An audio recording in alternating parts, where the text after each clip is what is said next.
you're just in time. I've just put this on display here, and it's actually a pretty good time to talk about it, I suppose. It's one of my more recent projects. I've only gotten to wear it to one convention so far, and on Halloween, but I digress.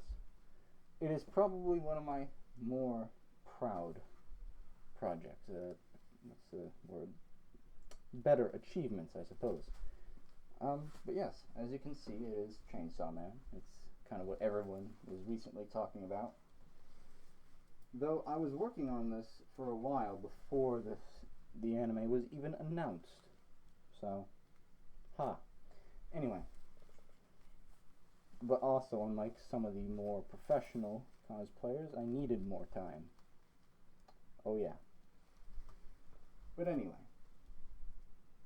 So, this is all made of stenciled out EVA foam, and I did briefly mention prototyping with the Smart Gun example, right? Paper prototypes.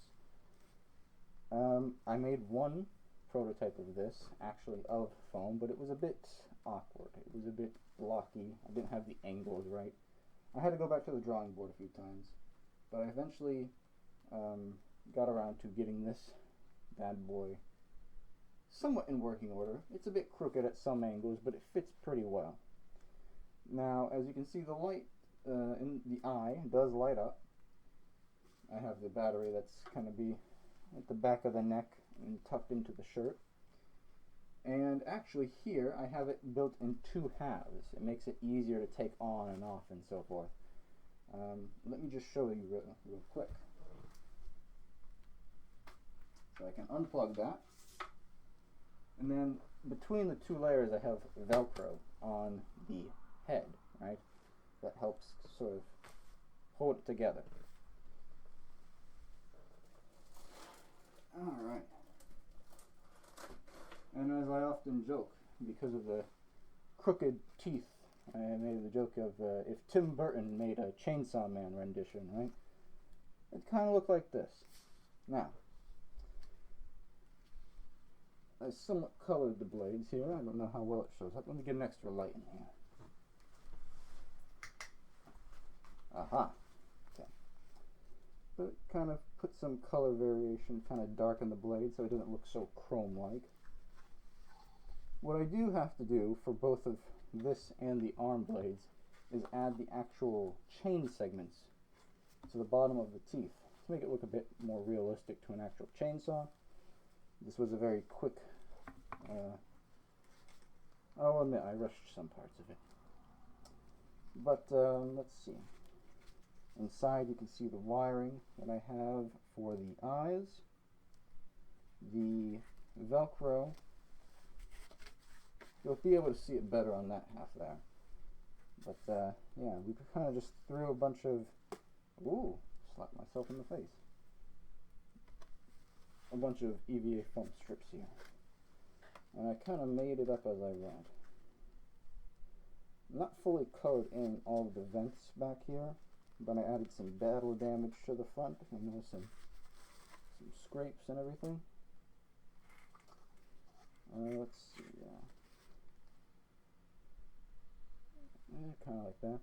And EVA foam clay, right, helps really fill in the gap right there. Sort of give it that bursting out effect, right? So that's also very, very nice. The carry handles do work, in fact. They are sturdy enough to actually carry the weight of the helmet, so no problems there. The teeth were just, I got some foam dowels. I could only find triangular prism dowels, which I ended up making work, more or less. But eventually you just have to shave those down, heat seal them, kind of smooth them out. Took a few layers of paint, but they came out decently. And I do like the more jagged primal look, actually, because I think it's more befitting of the character as a monster, a demon almost. But that's just my personal opinion. And I kind of stacked them up in layers like a shark, almost. Again, there is a bit of creative liberty with these. But yeah. So I'll set that aside.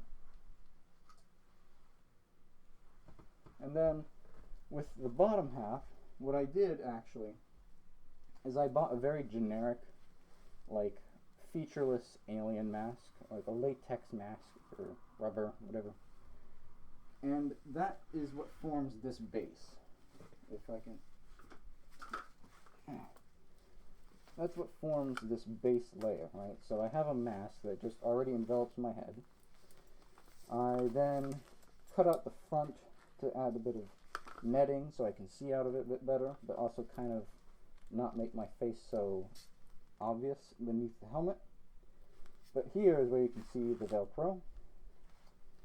And then at the bottom, I just added sort of more of the EVA foam sheets, clay, the teeth. I have some elastic bands and some actual bike chains around the side. I added just some random struts, some rubber bands that I melted little dashes into to look like they're segmented. Put those in random locations. It's just kind of adding a bunch of random detail because there is nothing too specific, even though people will say, whoa, the animations come out, you have to be accurate to that. It's like, mind you, I was making this when the manga was the only source material we had. I literally was working off of pictures, right? I'm not going to just start over my whole project because of the actual anime coming out. So, and that's the bottom half. And this is kind of a heavy base, so I'm going to set him back. Okay. Now for the arm blades, I'm only going to pull one out because they're basically the same. They're basically identical, so we only really need to show one. But don't think it really picks up here, but I did add slight red rusty discoloration to here to make it more look like dry blood, not fresh blood. Again, that was just a personal choice. Plus, I'll admit, there were some restrictions with exactly what colors I had available at the time, so... You know, it kind of shows up, you know. And again, also added a bit of gray and black faintly sprayed on there to make it look like a more dull metal, not too bright and flashy chrome. I literally traced out a stencil of my arm and made a, literally actually I think I cut this, yeah, made the strut myself, added that in for a bit of extra support. I think this here shows a bit better. Yeah. But yeah, so some tiny detail like that. And it's pretty lightweight. These, everything you see, although the helmet is made of foam, these I still used wood because it's a very familiar material to me. But despite it being wood instead of EVA foam, it is still pretty light. You know, it's not actually too heavy on the arm. So, it's not terrible. And you still have that sturdiness. Anyway, yeah, and again, I'm going to add the actual links to the bottom of the teeth. I'll have to redo that segment. But that's about it. There's not too much else. I have the shirt, actually. The shirt was basic.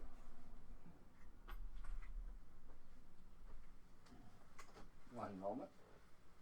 Again, I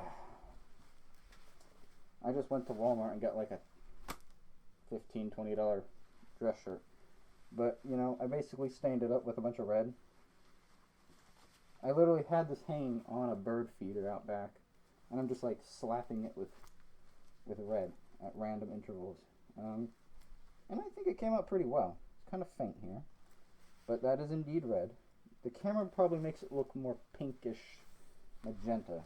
Let me see. Yeah, on camera it looks kind of pink magenta. Let me turn the light off.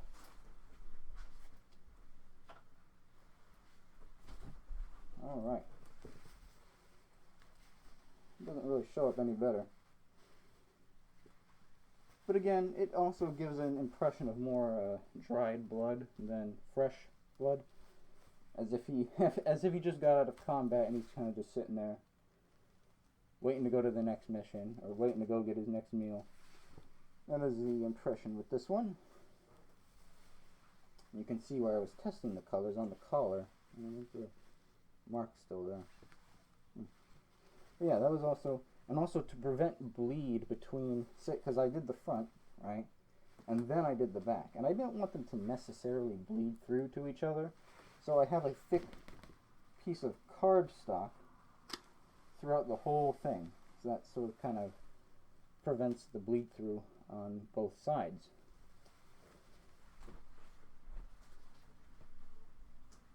Okay. And that is basically it.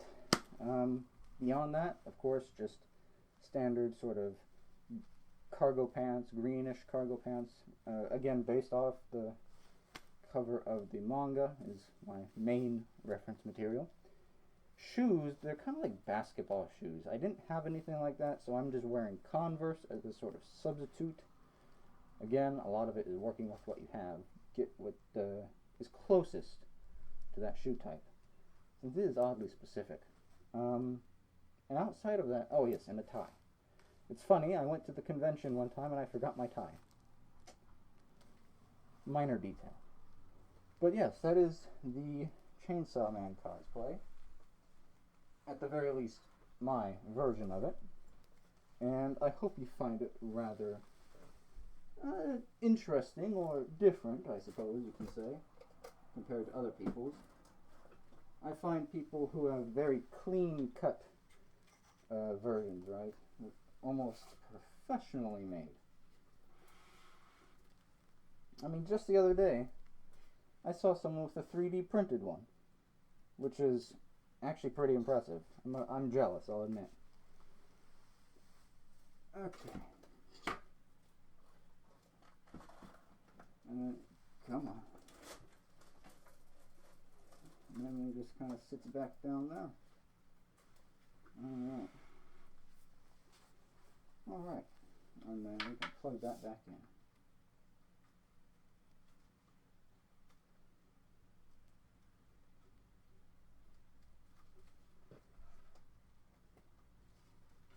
Okay. And that's about it. So, I will conclude this little episode of, well, actually, no, before I do. Again, some things that were important in this were a lot of pre-assembly, stenciling it out on paper. So, first off, making sure you have the right measurements, seeing if everything fits, the pipes and everything, right? See if those fit properly. What else? Making sure everything's structurally sound before actually wearing it, prototyping it, right? What's the word? Test run. Give it a test run. Make sure everything works. That's a good reason I have this sort of a head bust. Make sure it goes onto the head nicely. That way, if I try to put it on, I'm not going to snap something. And then, also the Velcro, for instance, I had to test to see if that was enough Velcro. I actually had to get stronger. I had a general purpose Velcro in the beginning. Not the greatest. This is like industrial strength Velcro that's in here, that I cut into segments. So those are just a few things that are very important in developing something like this. Also having the right tools. So a heat gun is also very good. A hot air, like a hairdryer, does not necessarily work because it doesn't get to a high enough temperature in many cases. So a heat gun will help make the surface of the foam look a lot smoother and really seal it. Gets rid of all the gets rid of the foam look, right? And what else? Having a proper X-Acto blade, because cutting through the foam, your blades will go dull very quickly. So have a lot of replacement blades and so forth. Same with your scissors, right? If you need to use those at any point. It's just a lot of keeping track of your tool maintenance. And what else? Paint, yes, paint that brings it to life. Okay, let's think. This here was actually a color called paprika, and it was a perfect fit for this, right? Like I found this in the store, and I had a picture of the manga on my phone, like the cover, and I compared it to the colors, and it was like an exact fit.